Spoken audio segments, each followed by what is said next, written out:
লালমনিরহাটে একজন মন্ত্রী আছে, ওনার নাম যেন কি, দুলু দুলু মাফিয়া।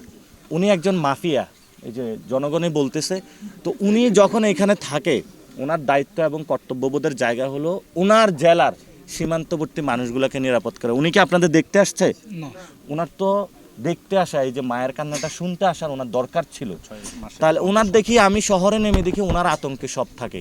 তো উনি কি কোনো সন্ত্রাসী নাকি ভালো মানুষ?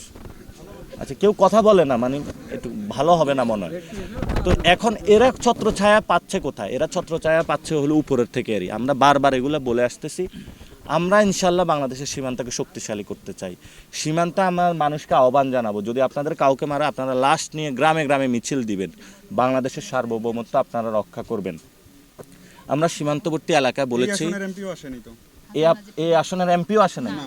সীমান্তবর্তী এলাকায় মানুষের হলো সংঘবদ্ধ করে আমরা হলো মানুষের একটি শক্তিশালী সংগঠন বানাবো। সরকার মানুষকে নিরাপত্তা দিতে পারত না, তাহলে ওনারা তো বাঁশ লাঠি নিয়ে নিজেদের নিরাপত্তা নিজেরা হলো নিশ্চিত করতে হবে। এছাড়া তো আমাদের কোনো আর বাংলাদেশের নিশ্চয়তা নেই। তো আমাদের মূল কথাটা হলো সীমান্তবর্তী মানুষকে ভারতীয় বাহিনী এসে অত্যাচার করে এবং এখানে ফেন্সিডিল থেকে ইয়াবা থেকে মদ দিয়ে বাংলাদেশের যুব সমাজকে চেষ্টা করার চালাচ্ছে।